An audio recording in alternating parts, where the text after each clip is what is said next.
Selamat datang, senang sekali rasanya bisa kembali menemani Anda di penelusuran mendalam kita kali ini. Kami tahu Anda di luar sana selalu haus akan wawasan baru, selalu ingin melihat melampaui apa yang tampak di permukaan.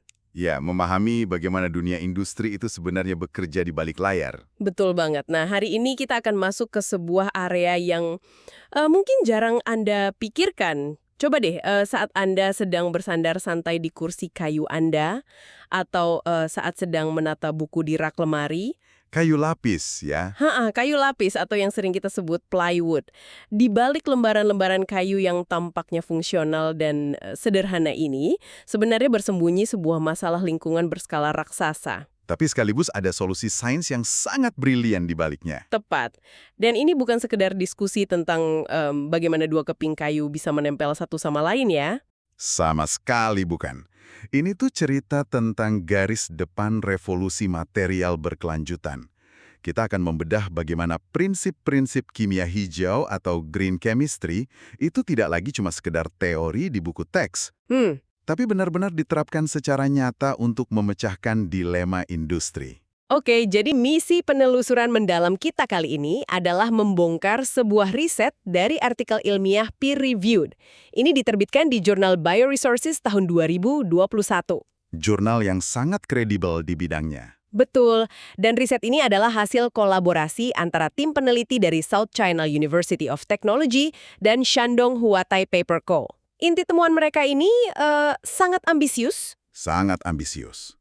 Mereka mencoba mengambil limbah sisa pembuatan kertas yang biasanya dianggap sampah, lalu secara radikal mengubahnya menjadi perekat atau lem super tangguh. Lem yang tidak hanya kuat, tapi juga bisa menyingkirkan bahan kimia beracun berbahan dasar fosil yang sudah memonopoli industri ini selama lebih dari 1 abad. Transisi dari bahan kimia berbasis minyak bumi ke bahan organik yang dapat diperbarui itu kan salah satu tantangan paling fundamental dalam ilmu material modern. Iya. Dan apa yang dipaparkan dalam penelitian ini memberikan kita semacam peta jalan yang realistis untuk mencapai transisi itu. Oke, mari kita bedah ini. Kita mulai dari sumber masalahnya dulu ya.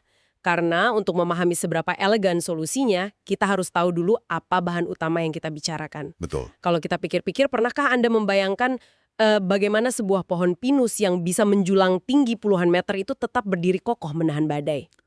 Rahasianya ada pada satu senyawa alami. Lignin. Ya, lignin. Lignin ini pada dasarnya berfungsi sebagai perekat atau lem alami yang mengikat erat serat-serat selulosa di dalam batang pohon. Terus masalahnya di mana tuh? Masalahnya muncul ketika industri kertas mulai bekerja. Kalau kita lihat dari kacamata kimia, lignin ini polimer alami dengan struktur aromatik 3 dimensi yang super kompleks.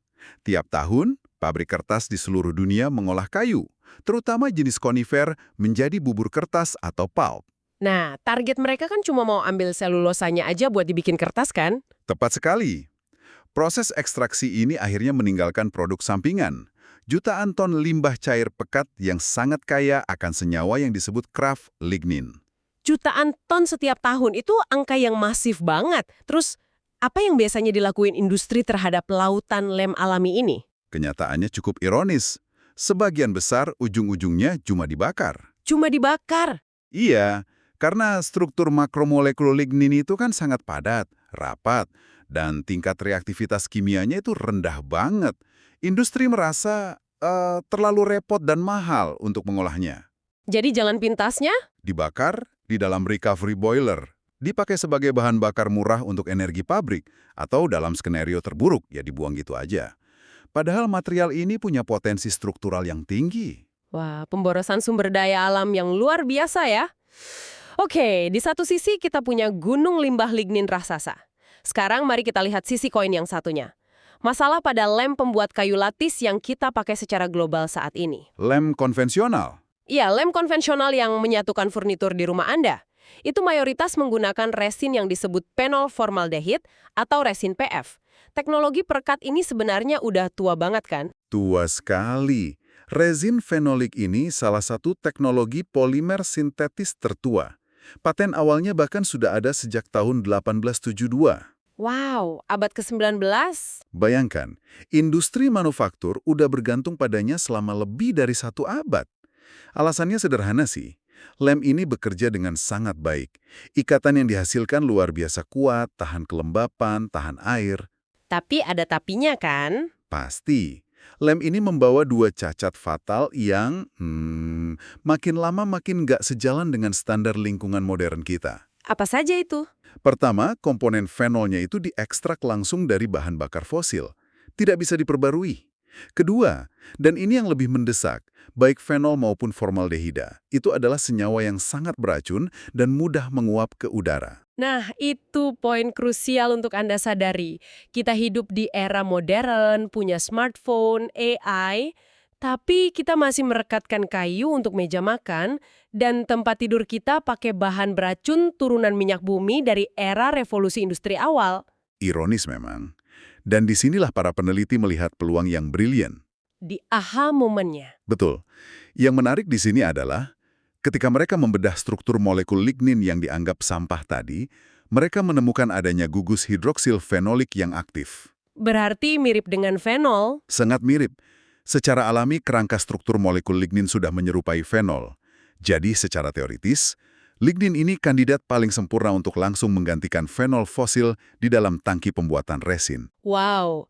Jadi kita punya masalah limbah di satu sisi dan masalah bahan beracun di sisi lain yang ternyata bisa saling menyelesaikan. Tepat sekali. Tapi, tunggu sebentar. Kalau teorinya sejelas itu, kenapa nggak dari dulu aja kita lakuin? Tinggal pompa aja limbah kertas itu ke pabrik kayu lapis, kan? Karena realitanya lignin nggak sekooperatif itu. Masalahnya ada pada arsitektur alami lignin itu sendiri. Maksudnya bentuk molekulnya. Iya, struktur makromolekulnya itu sangat kaku dan rapat. Gugus-gugus fenolik aktif yang kita butuhkan untuk bereaksi dengan formaldehida itu, posisinya terperangkap jauh di dalam gulungan molekul yang padat. Oh, jadi tertutup gitu ya? Nggak bisa interaksi. Betul. Jadi sebelum bisa dijadikan lem, ilmuwan harus cari cara untuk membongkar strukturnya, membuka gulungannya, dan mengekspos sisi aktif tersebut. Kalau kita lihat literatur, kayak di tabel 1 pada jurnal ini, sebenarnya udah banyak ya yang nyoba metode modifikasi lain, kayak modifikasi hidroksimetilasi, uap bertekanan tinggi, degradasi hidrotermal. Iya, sains udah mencoba banyak cara, tapi metode masa lalu itu selalu punya harga mahal yang harus dibayar.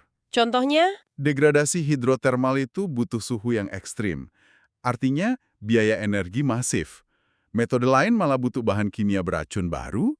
Sempat ada harapan pakai cairan ionik jenis imidazolium. imidazolium, itu cairan pelarut juga. Iya, jago banget melarutkan lignin. Tapi proses mensintesis cairan ini tuh super rumit dan biaya produksinya selangit. Nggak masuk akal secara ekonomi kalau kita pakai pelarut super mahal untuk memecah limbah murah. Benar juga, menyalahi prinsip kimia hijau ya. Sangat menyalahi. Disinilah bagian yang sangat menarik. Peneliti memperkenalkan pahlawan baru kita, sebuah solusi yang mereka sebut Deep Eutectic Solvent atau DES. DS ini inovasi luar biasa. Pelarut masa depan. Dari data yang ada, DS ini kayak meruntuhkan semua kendala metode lama. Harganya murah, rendah toksisitas, dan yang paling penting biodegradable atau gampang terurai. Iya, performanya setara cairan ionik mahal tadi, tapi bahan bakunya gampang didapat dan murah. Dan komposisi DS di riset ini tuh sederhana banget loh. Mereka nggak pakai bahan asing yang susah diucap. Cuma campuran sengklorida atau ZnCl2 dan asam laktat dengan rasio molar 1:2. Iya, tinggal dicampur dan dipanaskan, jadi deh cairan transparan kekuningan. Cairan inilah yang ditugaskan membongkar molekul lignin yang keras kepala itu. Proses memasaknya juga gampang kan? Sangat bersahabat buat skala industri. Optimalnya cuma butuh suhu 80 derajat Celcius selama 2 jam aja. Rasio masanya 1:12 antara lignin dan cairan DS. 80 derajat itu bahkan belum sampai titik didih air. Hemat energi banget. Terus, gimana kita tahu proses ringan ini beneran berhasil ngerubah struktur lignin? Mereka membuktikannya pakai analisis spektroskopi FTI. Fourier Transform Infrared? Betul. Hasilnya ngasih bukti molekuler yang kuat. Pelarut DES ini secara spesifik berhasil memutus apa yang disebut ikatan metil aryl ether. Wah, istilah teknis nih. Bisa dijelaskan dampaknya? Dampak pemutusan ini krusial. Kandungan hidroksil fenolik yang jadi kunci reaktivitas, itu melonjak dari 3,12% jadi 3,93%. Naik ya? Iya, bersamaan dengan itu, kandungan metoksi yang biasanya menghalangi reaksi kimia anjlok tajam dari 11,83% jadi 6,64%. Oke, biar saya coba kasih analogi ya buat Anda yang mendengarkan. Ini tuh kayak kita punya kunci tumpul, cairan DES ini mengasah kunci tumpul itu, menyingkirkan bagian metoksi yang bikin macet, supaya kunci hidroksilfenoliknya terekspos tajam. Analogi yang bagus. Jadi, akhirnya kunci ini bisa masuk dan memutar gembok reaksi kimia buat ngebentuk lem yang kuat. Betul sekali. Lignin yang udah diasah ini di jurnal disebut lignin termodifikasi atau ML. Reaktivitasnya sekarang tinggi banget, siap masuk ke tahap pembuktian nyata. Nah, ini dia, ujian di dunia nyata. Karena kan bahan kimia yang sukses di tabung reaksi belum tentu jalan di mesin pabrik. Peneliti akhirnya mencoba bikin kayu lapis sungguhan pakai perekat baru ini. Mereka mensubstitusi fenol murni secara bertahap. Nggak tanggung-tanggung, mereka coba ganti 50%, 60%, sampai 70% dengan lignin modifikasi ini. Resin ini kodenya MLPF. Dibandingkan juga sama lignin mentah yang nggak dimodifikasi ya, yang kodenya LPF, terus diaplikasikan ke lembaran venir kayu poplar pakai tekanan panas 140 derajat Celcius. Tepat. Dan hasil pengujian kekuatan rekatnya sangat konsisten. Lignin yang diaktifkan dengan DES atau MLPF ini selalu mengungguli lignin mengkah. Dan perhatikan angka di substitusi 70% ini. Lem MLPF 70 ini, yang 70% komponennya dari sampah kertas, ternyata punya kekuatan rekat sampai 0,79 MPa. Angka 0,79 MPa ini bukan angka acak. Ini melampaui ambang batas struktural industri. Secara resmi kayu lapis ini memenuhi standar kualitas nasional Tiongkok GBT 9846 tahun 2015. Luar biasa. Terus gimana dengan emisi racunnya? Kan kita mau nyingkirin formaldehida. Turun drastis. Kandungan formaldehida bebasnya cuma tinggal 0,28%, sangat aman. Jadi, apa arti dari semua ini? Secara teknis, kita sukses ngubah sampah jadi lem bersertifikat. Tapi, selalu ada tapi di realita manufaktur, pasti ada kendalanya kan pas dicoba skala pabrik? Jelas ada. Peneliti menemukan satu masalah fisik, viskositas atau kekentalan. Semakin banyak persentase lignin modifikasi yang dipakai, lemnya jadi makin kental. Oh, dan modifikasi DS ini nggak bisa nurunin kekentalannya? Sayangnya tidak. Polimer lignin memang bawaannya sangat viskos. Berarti kalau dibayangin di mesin roll pabrik plywood, cairan lem yang terlalu kental tuh bakal bikin macet ya? Nggak bisa tersebar tipis dan merata. Persis. Lem yang ketebalannya nggak merata bakal bikin titik lemah di kayu lapis. Ujung-ujungnya lapisan kayu bisa gampang terkelupas. Jadi maksain pakai substitusi 70% itu nggak praktis buat mesin standar saat ini. Lalu titik ideal atau sweet spotnya di mana? Kesimpulan praktis mereka ada di substitusi 60% atau MLPF 60. Kenapa 60%? Di angka ini, kekuatan rekatnya tetap luar biasa, emisi racun sangat rendah, tapi tingkat kekentalannya masih aman dan mulus mengalir di mesin penyebar lem pabrik. Mengganti 60% bahan turunan fosil beracun dengan limbah sisa kertas yang tadinya dibakar, itu tetap sebuah pencapaian raksasa sih buat saya. Sangat raksasa. Tapi ada satu lagi ujian yang harus dilewati material ramah lingkungan. Ketahanan terhadap panas. Ah iya, ujian api. Lem konvensional PF kan terkenal tahan banget sama suhu ekstrim. Gimana performa lem lignin ini kalau furniturnya kena suhu tinggi? Untuk membuktikan ini, mereka pakai metode TGA atau Thermogravimetric Analysis. Jadi resinnya dipanaskan bertahap ya, dalam lingkungan gas nitrogen murni biar nggak langsung terbakar oksigen, buat ngukur kapan ikatan molekul lemnya mulai hancur. Betul. Dan grafik TGA ini ngasih kejutan besar. Pada fase degradasi awal, yaitu dari suhu 110 hingga 210 derajat Celcius, resin MLPF malah terbukti lebih stabil dari lem fenol murni. Sebentar. Lem campuran limbah kertas ini lebih tahan panas di suhu 200 derajat dibanding lem murni. Kok bisa? Karena struktur makromolekul lignin yang besar tadi bertindak sebagai jaring pelindung. Saat dipanaskan, reaksi kimia lem menghasilkan molekul air yang mencoba menguap. Struktur lignin yang rapat menahan laju penguapan air ini. Oh, jadi dia memperlambat proses hancurnya lem di suhu 100-an derajat. Terus kapan lem murni PF baru bisa menang? Di fase ekstrim, sekitar 450–600 derajat Celcius, di suhu sepanas itu baru ikatan utama resin hancur. Tapi kan dalam aplikasi kayu lapis ari-ari, kecuali rumah Anda sedang kebakaran parah, kita nggak akan pernah berurusan sama suhu 600 derajat Celcius.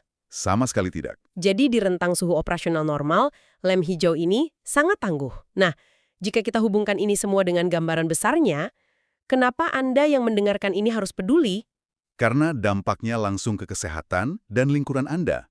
Lemari, meja, lantai plywood konvensional di rumah kita itu diam-diam terus melepaskan gas formaldehida yang karsinogenik ke udara. Dan dengan penemuan ini, emisi itu bisa dipangkas drastis. Plus, kita nggak perlu lagi boros minyak bumi cuma buat bikin lem. Kita pakai limbah dari cerobong pabrik kertas. Ekonomi sirkular yang sesungguhnya sedang bekerja di sini. Mari kita rangkum perjalanan penelusuran kita hari ini. Kita mulai dari lautan limbah cair pekat kraft lignin yang kotor, direbus santai pakai pelarut ramah lingkungan DES di suhu 80 derajat Celcius. Dan berubah jadi lem kayu lapis yang kuat, tahan panas, dan pastinya lebih aman bagi kesehatan manusia. Sempurna. Ada pikiran penutup dari hasil riset ini? Ini memunculkan pertanyaan penting untuk kita renungkan. Jika kombinasi sederhana pelarut hijau, cuma seng klorida, dan asam laktat bisa membuka potensi sampah kayu jadi lem masa depan yang menyaingi fosil, limbah industri berskala besar apalagi di sekitar kita yang selama ini kita sebut sampah, yang sebenarnya adalah material ajaib masa depan? Wow. Mereka mungkin cuma sedang menunggu kita untuk menemukan kunci molekuler cairan kimiawi yang tepat untuk membangunkan mereka. Pertanyaan yang sangat menggugah pikiran. Jangan-jangan solusi masa depan kita emang udah numpuk di tempat pembuangan sampah saat ini? Sangat mungkin. Untuk Anda yang terus menemani perjalanan intelektual ini, terima kasih banyak. Teruslah penasaran, tetap kritis terhadap hal-hal yang selama ini kita anggap biasa aja di sekitar kita.